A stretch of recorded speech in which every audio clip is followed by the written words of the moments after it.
Entonces, siendo las 6:02, arrancamos nuestra lección inaugural de la Maestría en Lectura y Escritura de la Universidad EAFIT.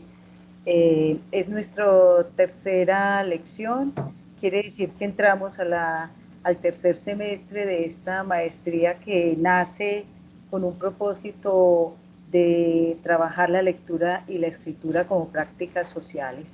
Hoy nos acompaña la profesora Patricia Cardona. Ella es la coordinadora del doctorado en estudios humanísticos de la Universidad EAFIT. Para mí es un gran placer y un gran orgullo contar con esta colega que tiene toda una formación en historia, es doctora en historia de la Universidad de los Andes, es magíster en historia de la Universidad Nacional en la sede de Medellín, y el pregrado es en historia también en la Universidad Nacional con sede en Medellín. Yo diría que Patricia es una investigadora y una gran escritora y una gran productora de esas investigaciones. Creo que dos campos cubren su experiencia académica.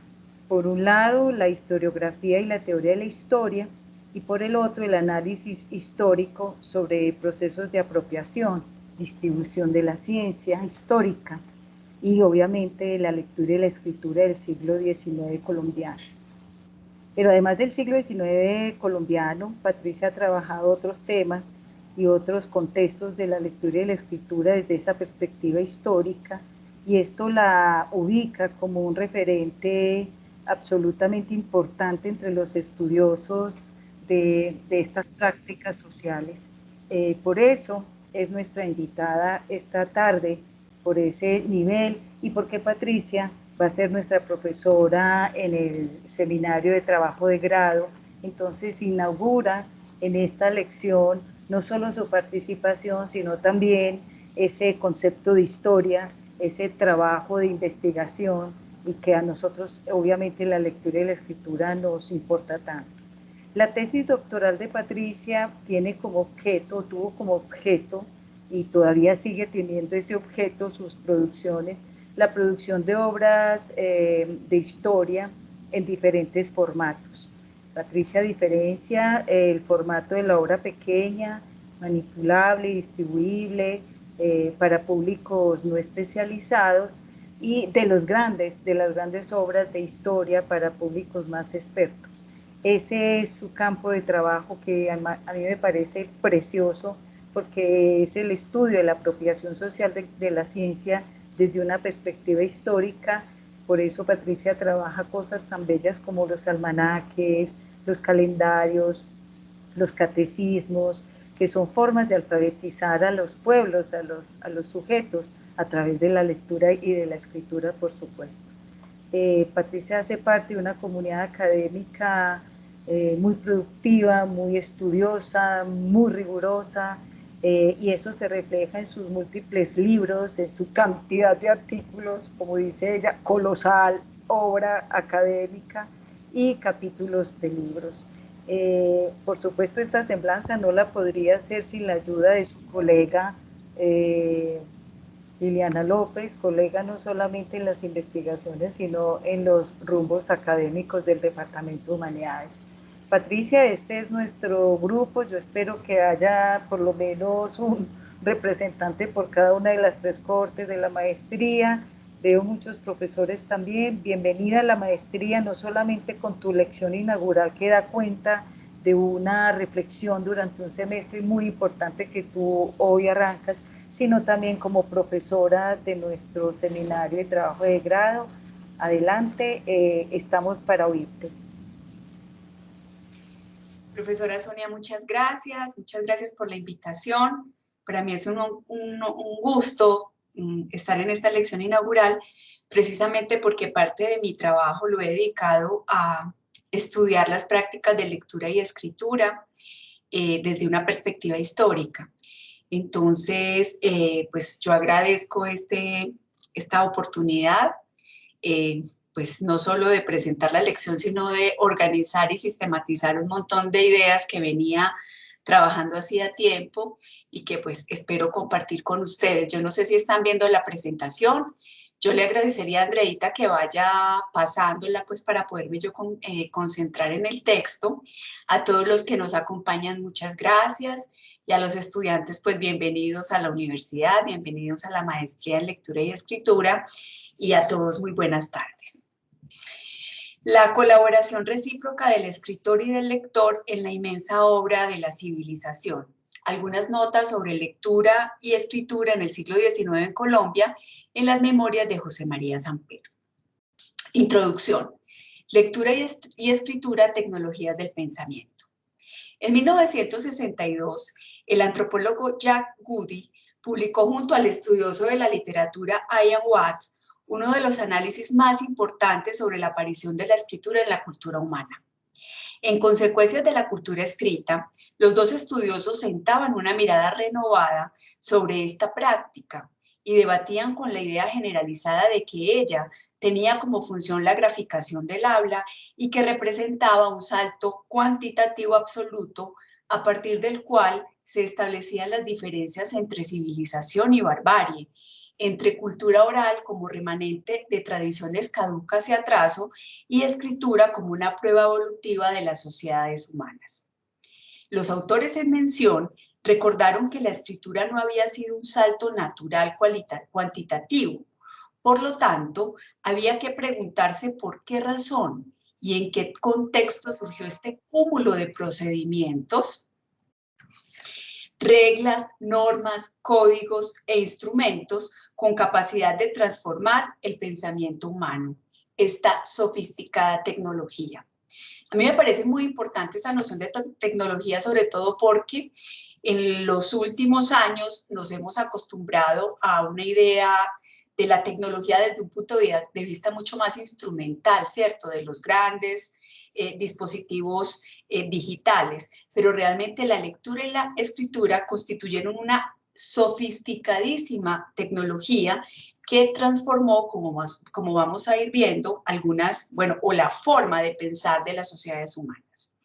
Estudiosos como Walter Ong, Eric Havelock y Marshall McLuhan han señalado que la escritura hizo posible una nueva manera de pensar caracterizada por el desarrollo de altos niveles de abstracción, la virtualidad temporal y espacial, la disolución del acto acontecimental y presencial de la comunicación que se efectúa en la oralidad y del que prescinde la comunicación escrita. Sin embargo, no se trata de definir oralidad y escritura como fuerzas antitéticas. De hecho, Walter Ong reconocía en la oralidad y la escritura tecnologías de la palabra, cada una con rasgos y técnicas complejas, tanto en el plano comunicativo como en el de registro y memoria. Las culturas orales, por ejemplo, desarrollaron diversas herramientas para la memorización y concreción del acto comunicativo.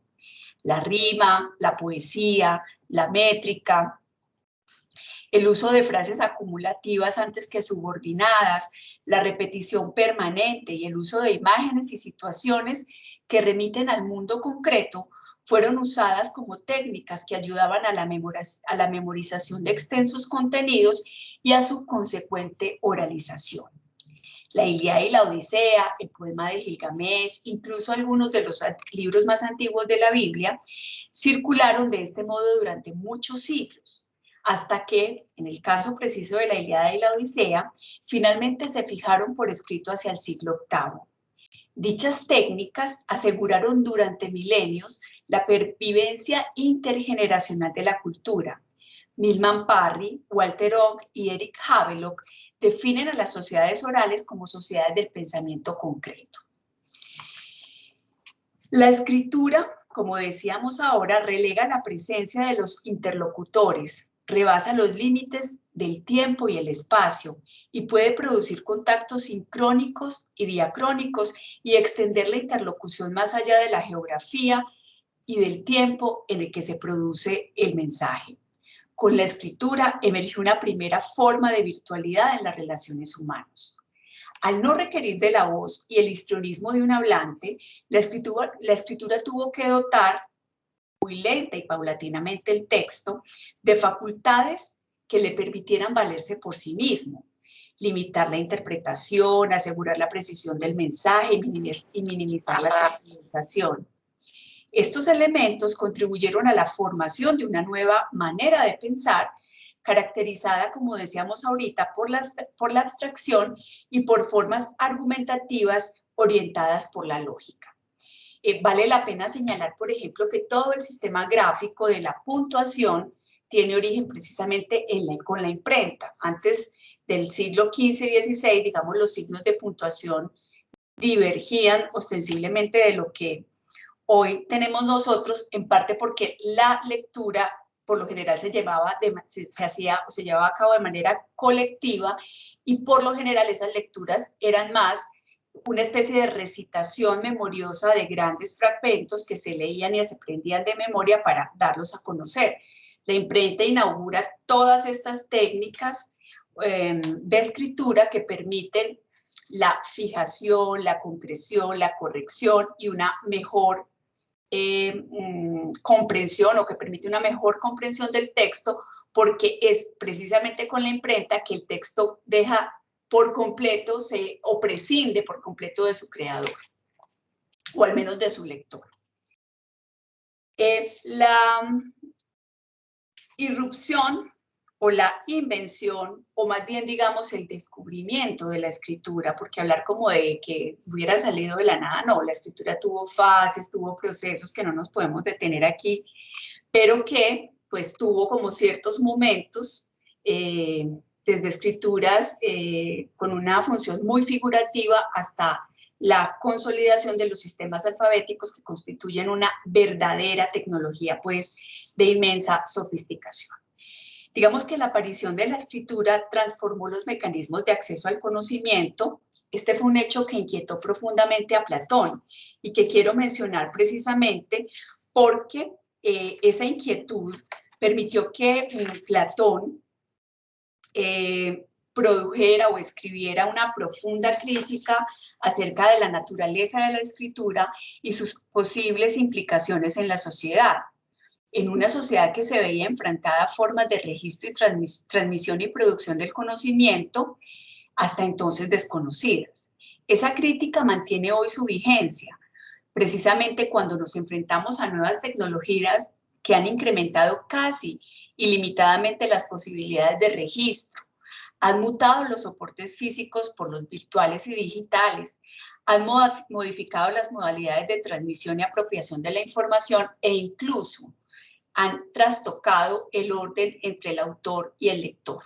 Los lectores hoy también son autores de textos.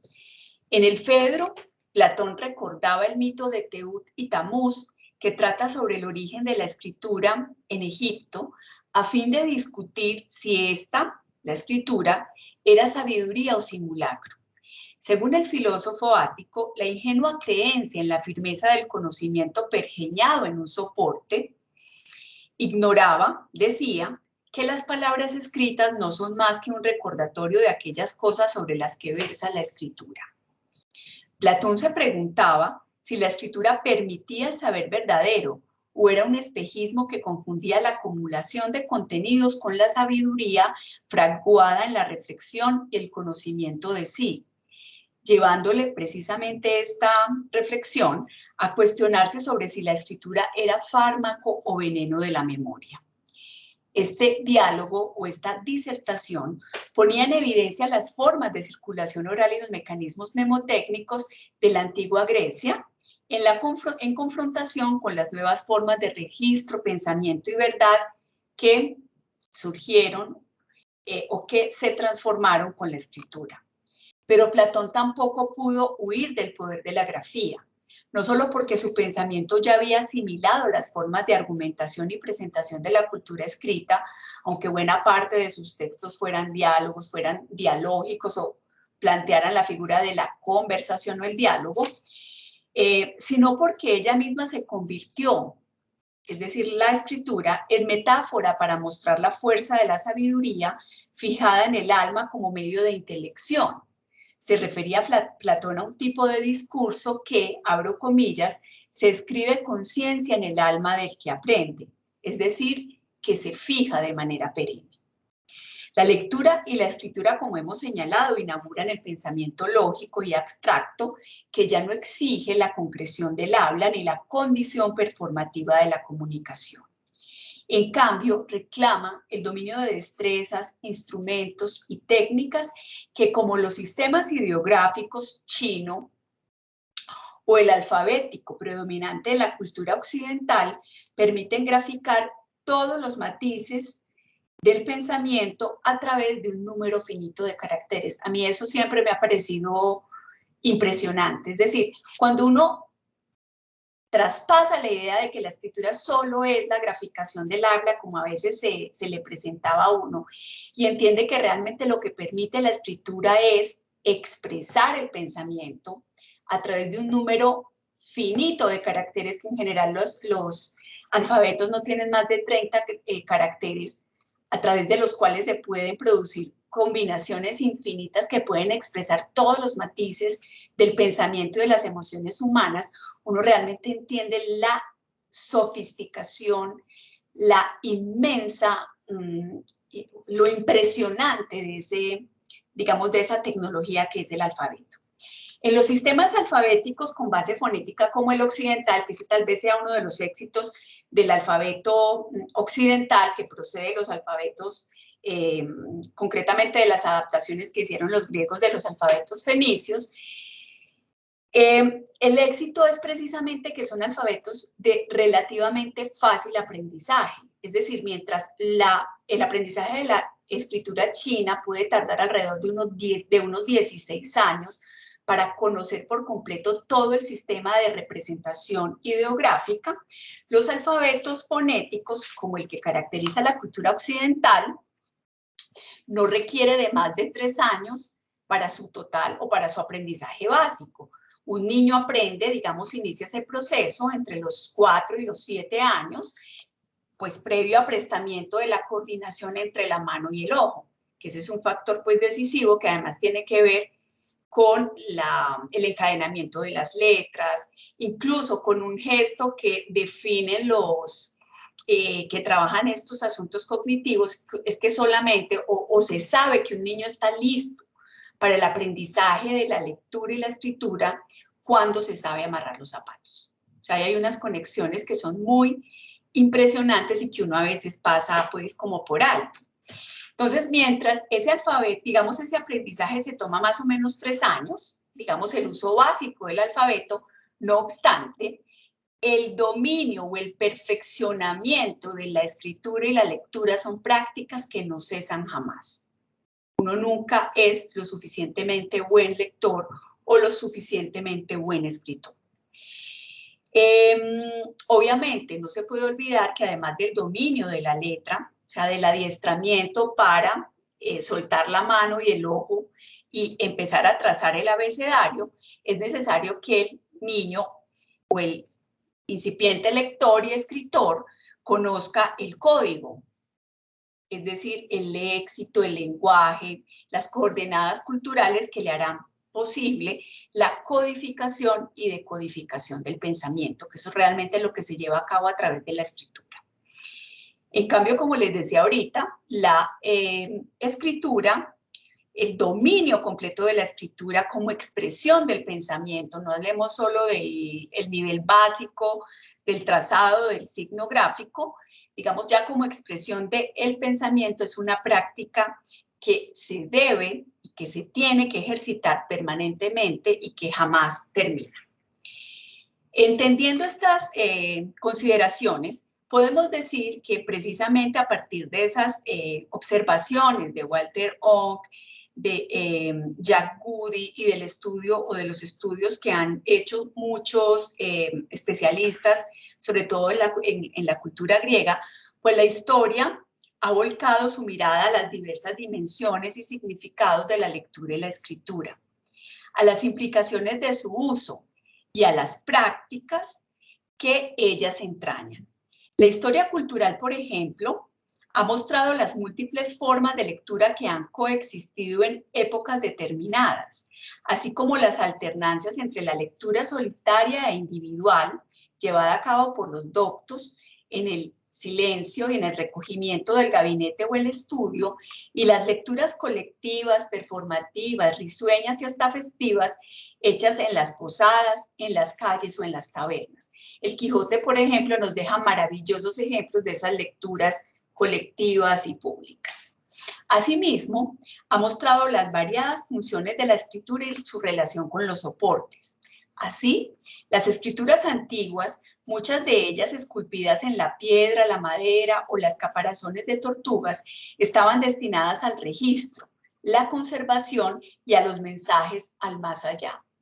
De allí también que la clase de los escribas en la antigüedad, por lo menos en Egipto, fuera una clase tan excepcional, tan particular, que casi que tenía un valor, digamos, sobrenatural, porque a través de la escritura, pues aseguraban la relación entre este mundo y el mundo del más allá.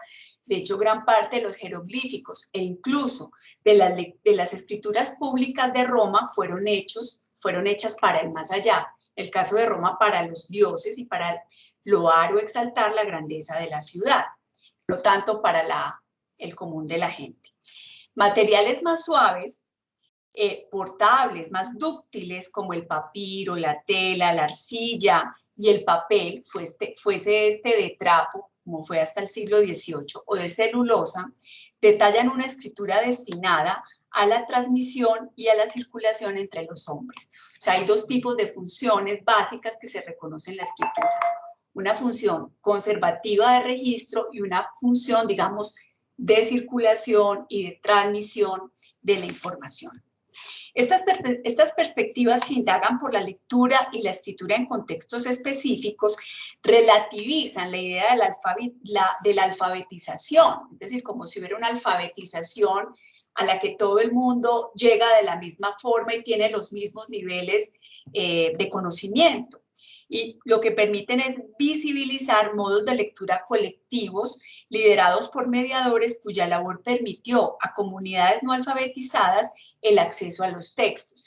Gran parte de las discusiones que hubo en principio sobre lectura y escritura tuvo que ver con que los investigadores empezaron a recoger registros de firmas y mostrando pues los niveles de alfabetización. Posteriormente se llega a la conclusión de que no necesariamente quien sabe firmar sabe leer. Uno puede adiestrarse solamente para firmar o puede aprender a leer lo que se llaman lecturas funcionales para determinadas cosas, o leer determinados tipos de letra o leer determinados mensajes.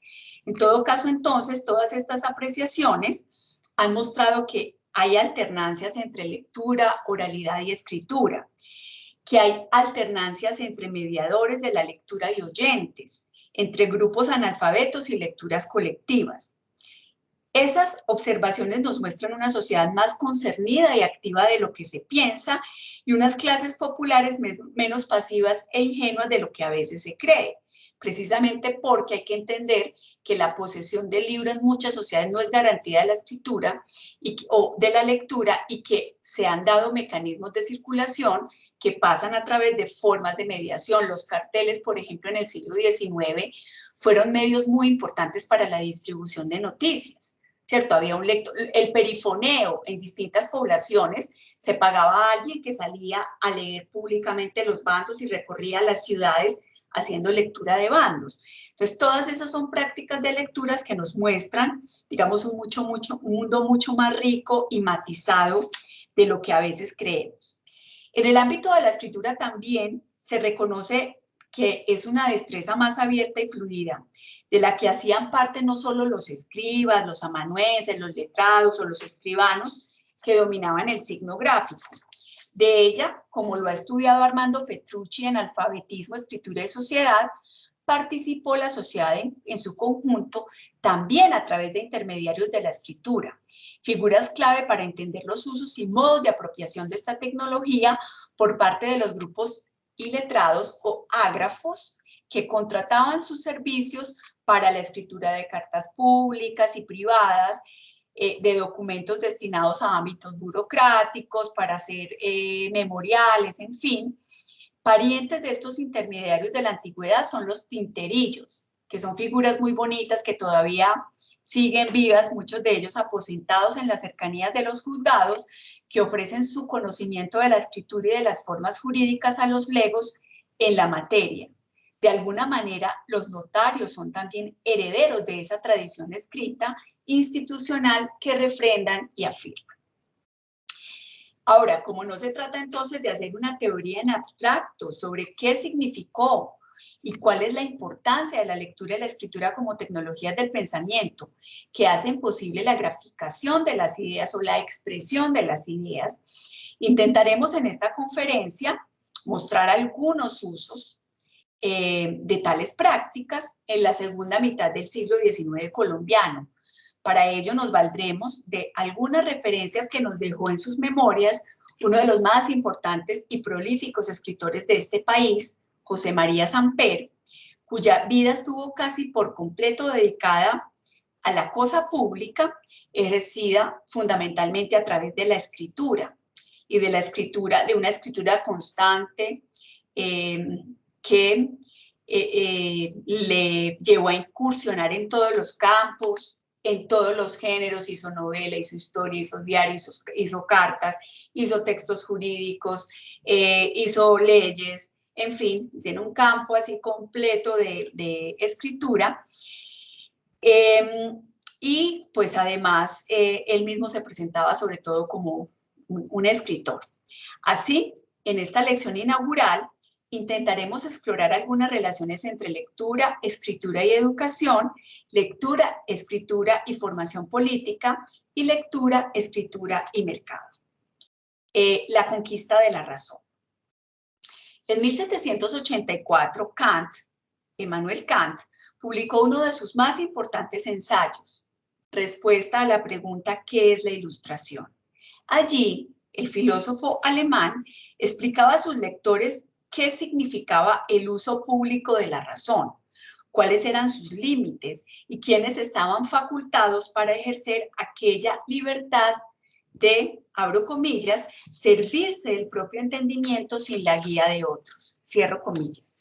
Pero este goce libertario estaba restringido solo a un pequeño grupo de hombres, los ilustrados, quienes a través del estudio metódico, la reflexión y el uso y práctica de la lectura y la escritura podrían asumir la sentencia sapere aude, atrévete a pensar. Para Kant, el uso público de la razón era literalmente el que, abro comillas, hace cualquiera como intelectual ante su público del universo de lectores, cierro comillas. O sea, es muy importante establecer en los orígenes de la modernidad, siglo XVIII, pues por lo menos de la modernidad más reciente, siglo XVIII y XIX, la habilidad o la destreza o la práctica de la lectura y la escritura eran un rasgo profundamente diferenciador en términos de la vida política de los hombres, ¿cierto? La ciudadanía en general estaba adherida a la lectura y la escritura. Entonces, este era un rasgo profundamente diferenciador del uso privado de la razón, que en general, decía Kant, se daba entre auditorios restringidos, es decir, mucho más ligado a la oralidad, frente a los cuales se proclamaba, en calidad de funcionario, el acatamiento de las reglas que aseguraban el mantenimiento del orden institucional. Escritura y lectura hacían posible la construcción de ese universo que rebasaba fronteras, que imponía la virtualidad en las relaciones, en la circulación del pensamiento y en la composición de una sociedad que rompía con los esquemas del antiguo régimen. Esquemas ceñidos a la autoridad dada por la jerarquía, la posición social y el linaje. El nuevo espacio público de las letras en ese nuevo espacio público, primaba el ejercicio de la crítica en la confrontación de las opiniones de individuos, cuya distinción y posición estaba adherida a la evidencia, coherencia y fuerza razonada de los argumentos, lo cual solo era posible a través del ejercicio diario de la lectura y la escritura. En el seno de este ideal político, fundado en la razón y en su fuerza reformadora, emergió el orden republicano en Colombia después de las guerras de independencia. en principio, duramente asediado por fuerzas y tensiones políticas que buscaban definir no solo los rumbos institucionales, sino esbozar al ciudadano ideal que habría de habitar estos territorios. Pero también al fortalecimiento de una esfera pública regida por escritores y hombres de letras, cuya misión, antes que nada, era dar vida a la República a través de sus plumas. Las letras, en el sentido más amplio de la acepción, participaron de manera activa en la concreción de la comunidad política, en dar vida a una abstracción como la República, tan difícil de entender para el hombre común, formado bajo la idea del súbdito obediente al monarca. La comunidad política se formó al amparo de la escritura, que en el contexto de la época era la vía de acceso a la razón, el pasaporte indispensable para hacer parte o para vincularse a los ilustrados que hacían parte de la República de las Letras mediante escritos dirigidos a sus pares. En principio, digamos, la idea de estos ilustrados era relacionarse con sus pares, con los otros ilustrados, pero su responsabilidad mayor era la de educar y regenerar a través de los textos escritos a la masa oscura de hombres privados de la razón.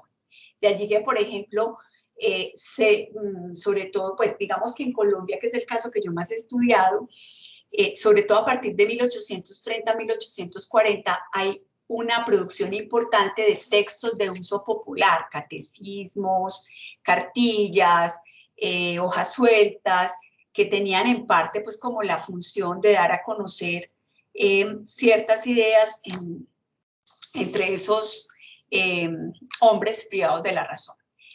Recuérdese que a lo largo del siglo XIX colombiano, una de las condiciones que debía cumplir el ciudadano era precisamente saber leer y escribir, prácticas desconocidas para gran parte de la población en un país con tasas del analfabetismo de más del 85-90%.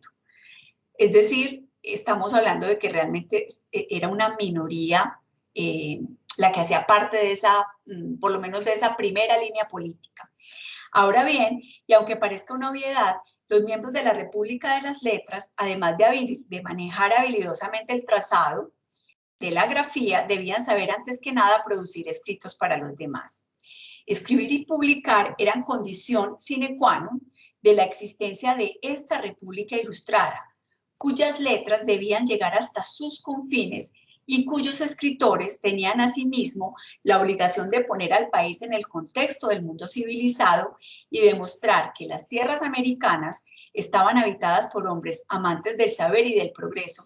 Esta es una preocupación frecuente que uno encuentra en estos escritores, es que los europeos, sobre todo, y los norteamericanos, lean los escritos que se producen aquí y dejen de creer que este es un mundo habitado solo por primitivos, que es la idea que tenían. Entonces, hay una carga también muy importante de vinculación a la historia universal, ¿cierto? A los flujos de la historia universal a través de la lectura y la escritura.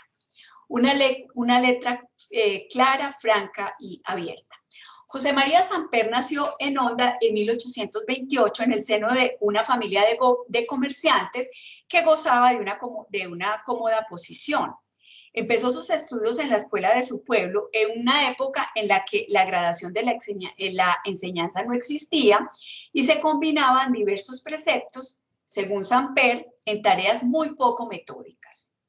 En sus memorias, dedicó algunos renglones a la enseñanza de la escritura que se impartía a través de la repetición de los modelos caligráficos franceses e ingleses, los que dejaron, decía él, una mala letra. Asunto problemático, ya que la grafía clara era una virtud indispensable en los hombres públicos, cuyas labores se concretaban a través de manuscritos claros y legibles. Con el triunfo de la Revolución Francesa, la escritura vivió un verdadero proceso de democratización, convirtiéndose en símbolo del nuevo orden político. Aunque la letra siguiera enseñándose en función de los cánones del tamaño, el trazo y la forma, su función estética se redujo en beneficio de la universalización y simplificación de sus formas. Los sistemas españoles se volvieron obsoletos, al tiempo que Inglaterra se consolidaba como potencia económica y política, Su sistema caligráfico se impuso en un claro ejemplo de imperialismo cultural. La referencia a los modelos gráficos involucraba una dimensión política.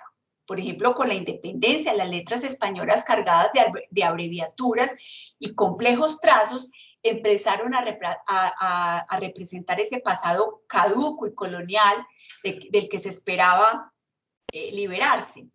Mientras las letras francesas e inglesas se impusieron por su mayor fluidez gráfica y porque ellas recalcaban la vinculación republicana a la civilización y el progreso. A lo largo de su vida, Samper se decantó por la letra inglesa y, abro comillas, decía: después de mucho escribir, reformé mi escritura, cierro comillas. Escribir con trazos correctos era prueba de moralidad y perfecta disposición moral del escribiente. Según el propio Samper, su letra era parecida a él.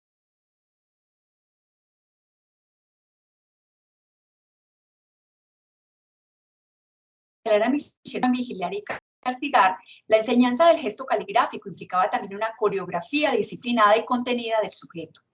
La buena letra requería del control físico y emocional, de la disciplina alcanzada a través de la repetición cotidiana del gesto y del control del cuerpo que, a la postre, implicaría el control moral del sujeto.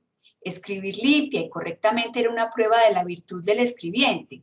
Así también lo consignaba en 1872 el cónsul colombiano en Berlín, Eustacio Santamaría. La buena letra, decía, el aseo para escribir, la ortografía corriente, son una gran recomendación en todas partes. La escritura fue también un medio de diferenciación entre hombres y mujeres. Pati, espera que... Pati. Sí. ¿Qué pasó? Hay como una interrupción en el internet. Te dejamos de escuchar como unos segundos, como un lapso pequeñito. Ya. Entonces, si quieres, apagamos las cámaras a ver si es más fluido el internet, ¿te parece? ¿La apago la mía también? Sí. Dale, Pati, a ver Listo. si nos escuchamos mejor. Entonces retomo aquí. Como bien lo señalara Michel Foucault en Vigilar y Castigar, la enseñanza del gesto caligráfico implicaba también una coreografía disciplinada y contenida del sujeto. La buena letra requería del control físico y emocional, de la disciplina alcanzada a través de la repetición cotidiana del gesto y del control del cuerpo, que a la postre implicaría el control moral del sujeto. Escribir limpia y correctamente era una prueba de la virtud del escribiente. Así también lo consignaba Eustacio Santamaría, cónsul colombiano en Berlín, en 1872. Decía Eustacio, la buena letra, el aseo al escribir, la ortografía corriente, son una gran recomendación en todas partes.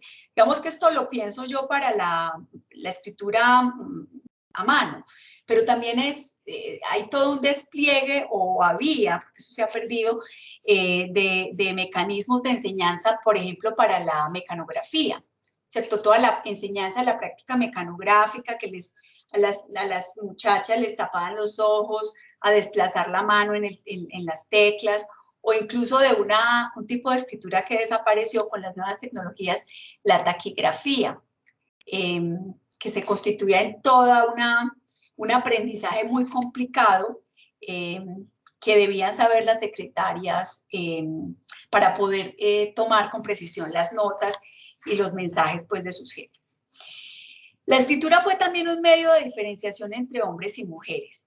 Ella no se enseñaba como hoy de manera simultánea con la lectura. Podía enseñarse a leer y a leer letras o textos específicos. Por ejemplo, a las mujeres, hasta bien entrado el siglo XVIII, se les enseñaba la letra impresa de los libros sagrados. Esto significa que, en términos generales, la habilidad lectora del sexo femenino se ceñía a la lectura de novenas, devocionarios y hagiografías. Probablemente más que una capacidad fluida de lectura, las mujeres se familiarizaban y memorizaban ciertos textos que iban recitando a medida que recorrían el libro con los ojos.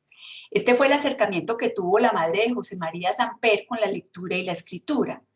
Formada bajo la moral hispánica de finales del siglo XVIII e inicios del siglo XIX, se le había enseñado a leer, dice Samper, el libro, para contribuir con su formación religiosa. Leer en libros significaba leer letra imprenta, excluyendo los manuscritos, la letra cursiva, porque, decía Samper, esto facilitaba la lectura de cartas y billeticos de amores. El uso de la escritura privada de los amantes se oponía a las escrituras públicas y altruistas de los letrados. El temor a la pérdida de la virtud y al poder que ejercían la sensibilidad femenina las letras trazadas por el amado justificaron las prescripciones a propósito no solo del desarrollo completo de las habilidades de lectura y escritura, sino que también supusieron un control al dominio de la escritura precisamente para evitar que estas, las mujeres, entraran en contactos íntimos que pusieran en riesgo, a través de su honor, el honor de su familia. Pero fue también el amor el motor que movió a la madre de los jóvenes Samper a aprender a escribir. Conmocionada por la partida de sus hijos a Bogotá para emprender sus estudios, la despedida se le hizo más difícil, abro comillas, al no saber escribir para corresponderse, cierro comillas, lo cual seguramente reforzaba el sentimiento de ausencia y soledad y la impotencia que producía no poder comunicarse con sus hijos a gusto y con entera libertad. El amor y el deseo de mantenerse en contacto con los jóvenes ausentes la llevó a contratar a un profesor, decía Samper, a un profesor francés que mediante el pago de una suma relativamente considerable enseñaba a escribir en 6 semanas a personas, decía Samper, que no supieran hacer ni un palote. A mí me parece esta cita muy bonita, sobre todo porque recuerdan que hay un adiestramiento previo a la escritura, hacer palotes, que no es un ejercicio pues menos importante. Tal esfuerzo se vio retribuido en 37 días, que fue lo que tardó en aprender a escribir. Cualquier día, los 4 hermanos Samper recibieron en Bogotá, abro comillas, una sencilla y tiernísima carta de puño y letra de nuestra madre, cierro comillas. Y la idea del puño y letra es el afecto, es la cercanía que produce una carta, es la emoción que produce una carta escrita por alguien a quien uno quiere y con quien uno no quiere perder el contacto. El aprendizaje de la escritura, en este caso, puede leerse como una prueba de amor, pero también como un síntoma de cambio, ya que las mujeres empezaron a acceder a la escritura, una conquista que a veces pasa desapercibida. El hecho de hecho, ya la segunda generación de las mujeres del siglo XIX, incluyendo la hermana de José María Samper, una de las escritoras más importantes, Pía Reagan, o su propia esposa, Soledad Acosta de Samper, no solo sabían escribir, fueron escritoras y como tal se reconocían. La escritura, pues, puede entenderse también en términos de su funcionalidad y uso. Así, una cosa era el trazo de la firma y otra, el dominio cabal de la escritura como graficación y expresión del pensamiento. Hasta hace algunos siglos se tenía clara la diferencia entre la quirografía, que se restringía a la enseñanza básica del trazo, y la caligrafía, pensada como un verdadero arte de la redondez, la uniformidad y la legibilidad. Que ese era el ideal, la belleza, la letra bella, que era el ideal al que se aspiraba después de un largo y arduo proceso de repetición y modelos. Probablemente a la gente de aquí más joven no, pero hasta no hace muchos años en los colegios se enseñaba caligrafía, ¿cierto?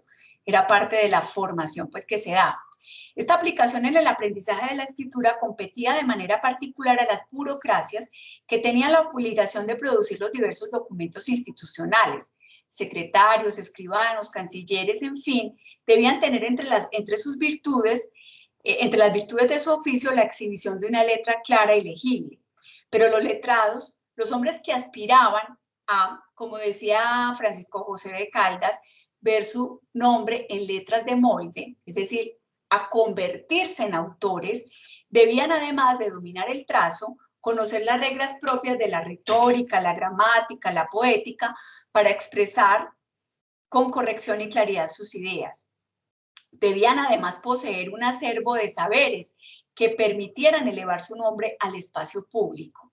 José María Samper usaba una metáfora para referirse a ese momento. Lo definía como, abro comillas, empezar a ser hombre. Expresión esta que vincula directamente a la idea kantiana del uso público de la razón y su relación con el universo de lectores y escritores que constituyeron en principio la esfera pública. Porque decía Samper que había empezado a ser hombre precisamente porque había empezado a pensar verdaderamente y a escribir lo que pensaba. Esta autoridad solo se lograba a través de un largo y prolongado adiestramiento que obligaba además a escribir y publicar diversos textos, hojas sueltas, proclamas, vindicaciones, explicaciones, pero también artículos de prensa, a redactar periódicos, a hacer poesía y en general a contratar sus servicios como escribiente y escritor en cualquier solicitud que se les hiciese. Escribir entonces significaba una ardua y constante labor de estudio, reflexión y decantación del pensamiento, materializado primero en manuscritos y posteriormente en textos impresos que buscaban el beneplácito de los lectores, quienes, además del laurel de gloria, otorgaban o debían otorgar al escritor, como le explicaba el escritor colombiano José María Vergara y Vergara, el oro de California, es decir, la configuración de una clientela que pagara por los escritos. Escribir era, pues, la posibilidad de ejercer un oficio liberal en torno al cual se organizaba un mercado complejo de escritores, impresores, lectores y abastecedores de materias primas como papel, tintas, imprentas, tipos y demás. Esa es una dimensión que a veces pasamos por alto y que creo que es muy importante. O sea, nuestro mundo de la lectura y la escritura también tiene una dimensión concreta de oficios, prácticas y una economía que se mueve y que se ha organizado alrededor de tales prácticas. El oficio de leer y escribir. José María Samper viajó a los 12 años a la capital a adelantar sus estudios en los mejores colegios de aquella ciudad fría. A lo largo de sus años de estudio, aprendió los saberes requeridos para culminar su formación de abogado y se aficionó a la lectura como actividad constante, encaminada a pulir sus pensamientos y disposiciones morales. Hacia 1843 leía todos los periódicos que se publicaban en Bogotá y comenzó, decía él, las lecturas literarias, a las que decía haber tomado muy decidida afición, aunque sin método y sin orden, y limitado también por los recursos económicos. Por eso, fue leyendo a la velocidad que le permitían las escasas monedas que lograba reunir y que invertía en la compra de libros, lo cual nos enseña también una vertiente material que define el orden de la lectura y la escritura y que ya hemos esbozado unas líneas antes.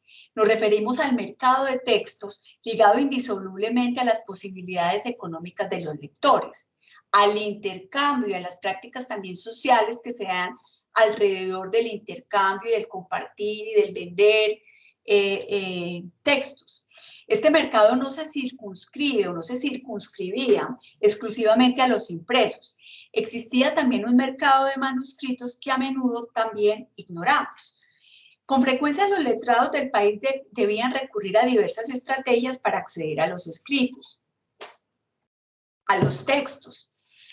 La contratación, aquí llegaban libros, pues obviamente, no las cantidades ni la diversidad de otros países, pero aquí había un mercado, pues, digamos, limitado, pero existía un mercado de libros.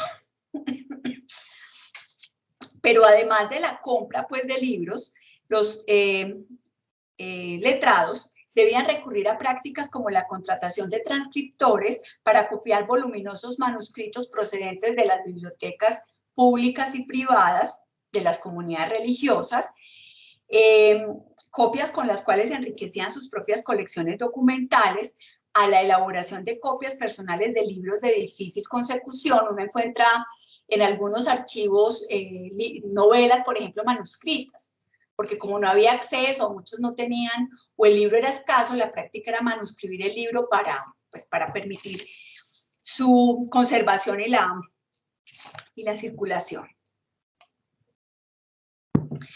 La compra y el intercambio de manuscritos fue también frecuente, así como la adquisición de libros y periódicos en almacenes, imprentas y finalmente en las librerías que aparecieron en el país hacia la década de 1840, en las que no solo se vendían libros, también se podían vender elementos para la escritura, tales como plumas, papel, gises, tintas, en fin.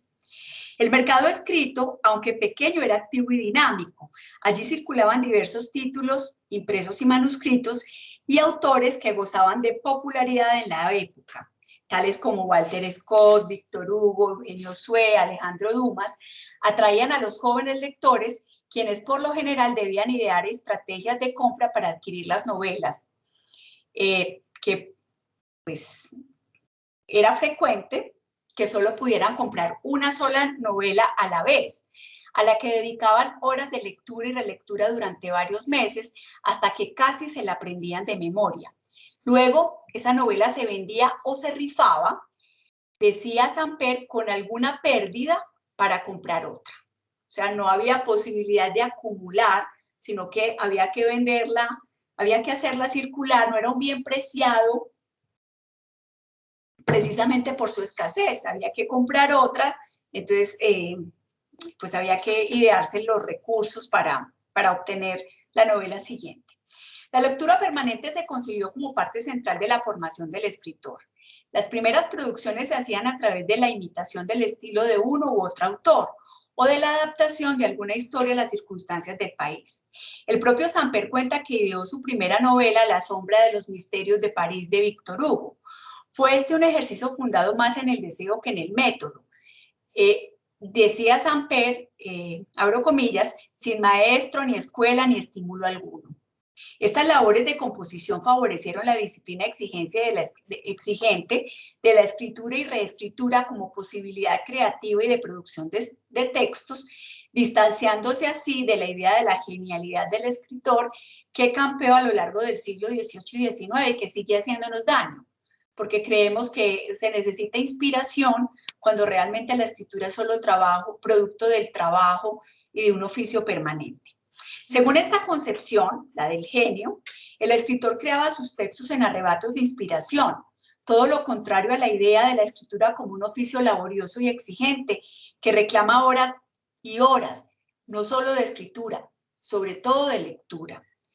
Decía Samper, cuánto no he trabajado y cuánto papel no he tenido que embarrar con tinta para escribir algo de provecho.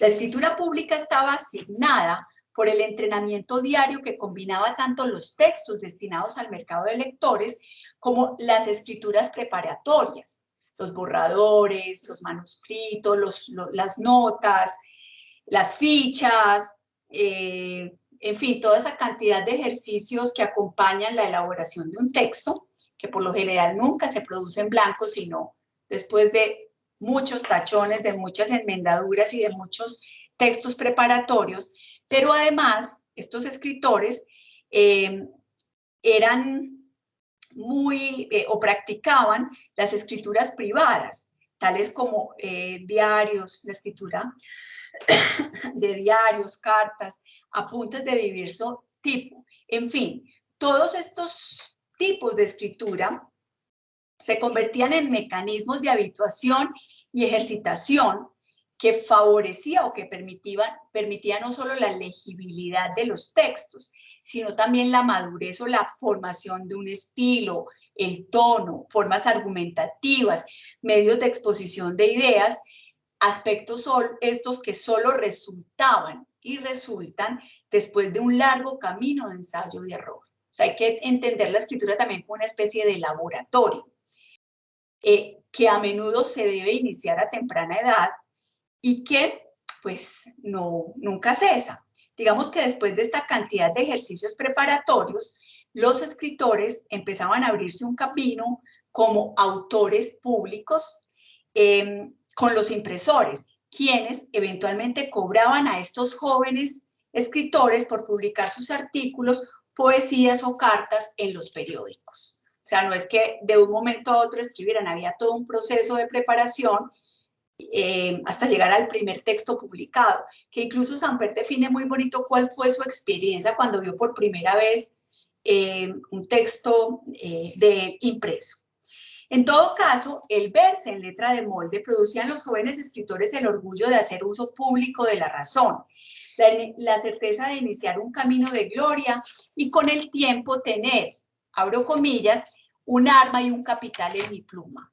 En esta frase Samper sintetizó la búsqueda del escritor, poder expresar en el espacio público las ideas para formar y reformar a la sociedad y en el plano personal aspirar a que la escritura fuera una profesión de la cual pudiera vivirse.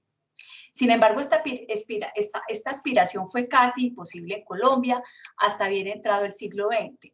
Sigue siendo difícil vivir de la escritura, ya que la sociedad todavía no incorporaba al escritor como un profesional o como un profesional liberal que pudiera vivir de ese oficio. Uno de los problemas que enfrentó José María Samper y en general casi todos los que hicieron parte de su generación era la falta de aprecio en la sociedad por las letras.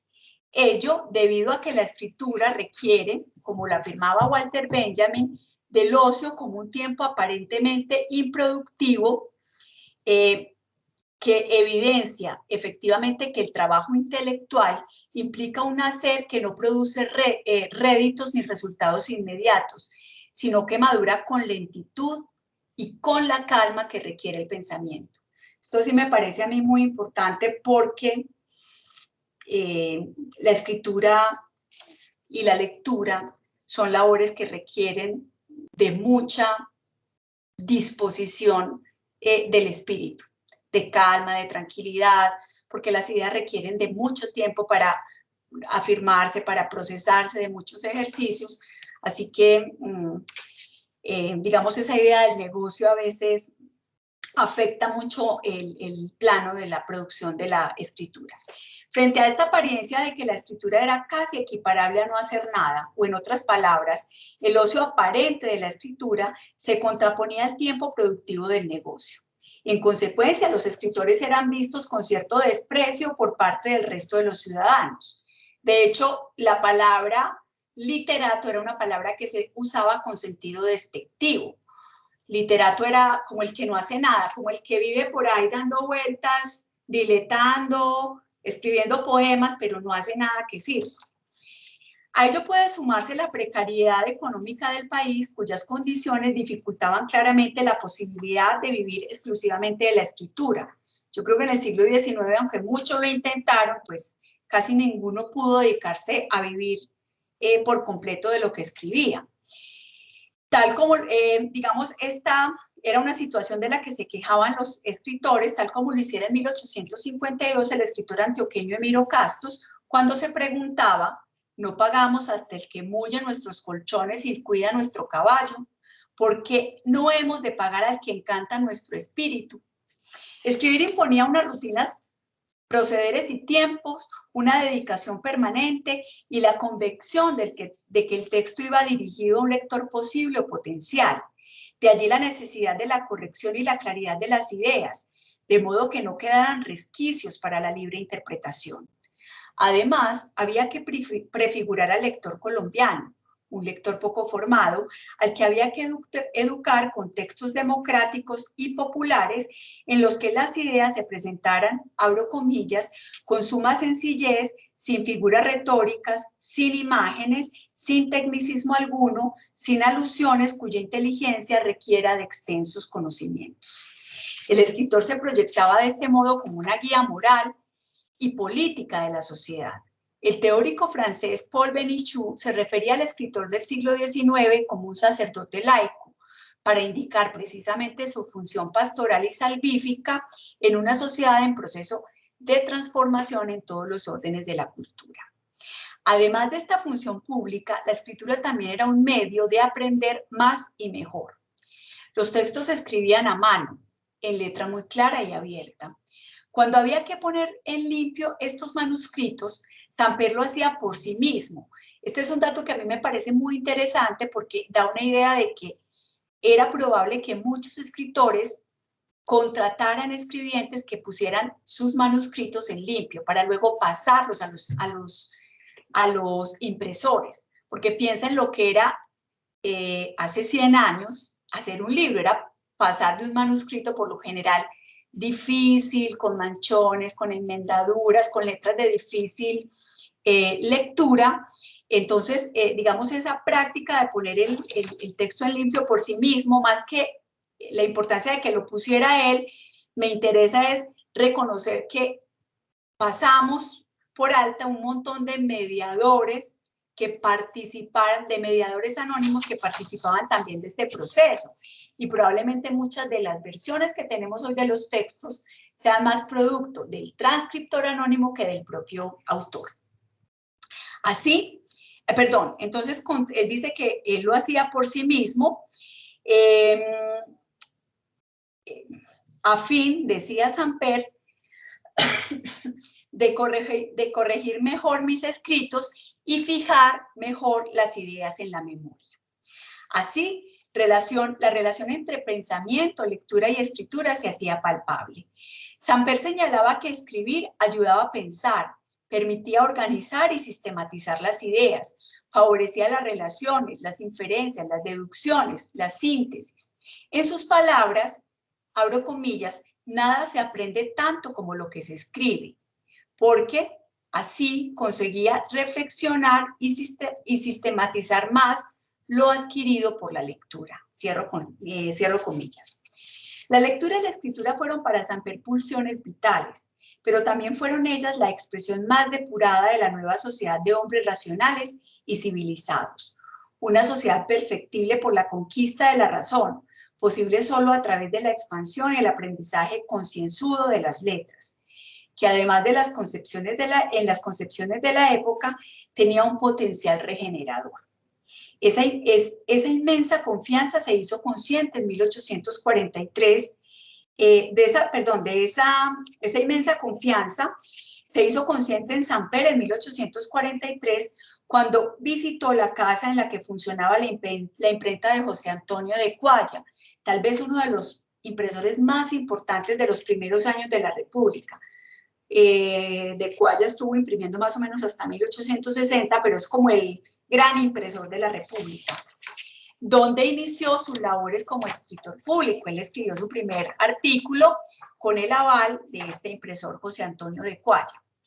La conmoción que le produjo la visión de la imprenta y de los operarios que la hacían funcionar, abro comillas, aquellos humildes obreros de la luz, cierro comillas, que ayudaban a reproducir el pensamiento, los encuadernadores, el impresor, los cajistas, los copistas, en fin, revelaron ante sí, abro comillas, la importancia social del escrito, la solidaridad de todos los servidores de la imprenta y la idea de la colaboración recíproca del escritor y del lector en la inmensa obra de la civilización. Con estas palabras reafirmaba Samper su profunda confianza en la lectura y la escritura como potentes fuerzas de perfeccionamiento, de perfeccionamiento y conquista de todo lo mejor a lo que pudiera aspirar el espíritu humano. De alguna manera, esa confianza sigue intacta y se expresa justamente en la existencia de una maestría que haya en la lectura y la escritura un sentido profundo de las relaciones humanas y la posibilidad de comprender los inconmensurables móviles culturales y comunitarios que ayudan a consolidar nuestra cultura. Muchas gracias. Qué impresión, qué hermosura de lección. Pues hay muchos aplausos. Yo espero que si hay preguntas, pues como estamos en un grupo, por fortuna, pequeño, que podemos manejar las intervenciones, bien puedan levanten la mano. Mientras tanto, Patricia, es sorprendente que gracias a esa perspectiva histórica se dé uno cuenta que la lectura y la escritura sí son unas reales prácticas sociales, tanto en el campo de la educación, de la política, como en el mercado, en la economía. Fíjate que son dimensiones que nosotros no manejamos en la teoría de la lectura y de la escritura como producción y como recepción. Esas dimensiones solo se podrían ver, Patricia, en la perspectiva histórica. ¿Tú crees que haya de pronto otro movimiento que lo logre develar? Lo que pasa, Sonia, es que la perspectiva histórica es una cosa, sobre todo a partir de los años 70. Digamos que hasta los 70 la discusión sobre la lectura y la escritura se centró mucho en el problema del discurso, ¿cierto? Pero el discurso como una especie de entidad abstracta. Lo que hacen todos estos estudiosos, sobre todo cuando emergen las teorías de la recepción, cuando Riquet entra tan fuertemente en algunos ámbitos de la historiografía, y cuando, digamos, emerge una serie de preocupaciones sobre las formas de apropiación, pues además se cae en cuenta de que es que la lectura y la escritura también tienen una dimensión concreta que se expresa no solo en el texto, ¿cierto? No solo en el tejido textual, sino en los soportes y materialidades que hacen posible ese texto. De hecho, digamos, aparece una crítica muy fuerte contra la idea de que el texto es una especie como de entelequia intelectual y toda la vertiente que se va desarrollando, sobre todo a partir de los estudios de la bibliografía y la sociología bibliográfica, van a ir mostrando que los soportes definen también los textos y las formas de apropiación de esos textos. Es decir, que una cosa es un texto que se hace para ser oralizado como este y otra cosa es un texto que se hace para una publicación escrita o el texto que pasa de ser un texto escrito en un guión a una función teatral. Entonces, digamos, esas dimensiones o ese reconocimiento de las diversas dimensiones que recobran las textualidades, pues también hacen caer en cuenta de que además hay un universo concreto que define también usos, que define también funciones y que define también oficios ligados a la producción de esos textos. De hecho, Roger Chartier, que es uno de los grandes teóricos del asunto, dice que el libro no es producto del autor y el texto realmente no es producto de un autor. El texto es producto del autor, del impresor, del corrector, del editor, de un montón de trayectorias culturales que se integran allí para producir ese artefacto tan importante, digamos, esa tecnología tan importante de conservación y de distribución de la información. Impresionante. Yo sé que hay muchas intervenciones. Andreita nos va a decir, nos va a leer las intervenciones. André, Sí, claro que sí, para eso alcé la manito. Aquí gracias. nos está preguntando Juan Esteban López a la doctora Patricia que si ha pensado en publicar el texto en una revista o que si lo va a mandar al correo electrónico o si no el video estará disponible en línea. Pues esta grabación siempre queda grabada en Teams, pero yo siempre la comparto a feed para que nos la suban a YouTube. Entonces, yo les mando el link cuando ya nos ayuden con eso en AFIT. Pues al texto hay que trabajarle porque yo lo hice como conferencia, o sea, pero Sonia sabe que hay una versión más larga, que sí, seguramente habrá que trabajarle para ver si lo publicamos Vale la pena para ti. en un tiempito. Vale. Pero sí, y les puedo pasar la conferencia, no hay ningún problema, yo se las paso. Otra preguntita que nos hacen es que si hay recomendaciones bibliográficas que les pueda recomendar en lo relativo a la importante incidencia que tiene la lectura y la escritura en la promulgación de las leyes a lo largo de la historia. Pues ahí hay muchos textos, pero por ejemplo, bueno, pues hay muchos teóricos, o más que teóricos, hay varios historiadores que se han dedicado al asunto. A mí me gusta mucho un señor italiano que se llama Armando Petrucci, que ha trabajado como todas las dimensiones de la lectura y la escritura, pero se ha centrado mucho más en el tema de la escritura, ¿cierto? De las implicaciones que tiene para una sociedad de escribir, los soportes, las intermediaciones y el problema del alfabetismo. Pues Roger Chartier, que es como el clásico, que tiene muchos textos, él se ha especializado sobre todo en la lectura en los inicios como de la modernidad, siglo XVI, XVII, y la ha llevado hasta el 18, pero es uno de los grandes referentes sobre la historia de la lectura. Y hay muchos otros, pues, que aquí olvido. En particular, por ejemplo, para esa dimensión ya más puramente económica, hay un historiador norteamericano muy importante que tiene un trabajo, muchos trabajos, pero uno muy bonito, que se llama El negocio de la ilustración.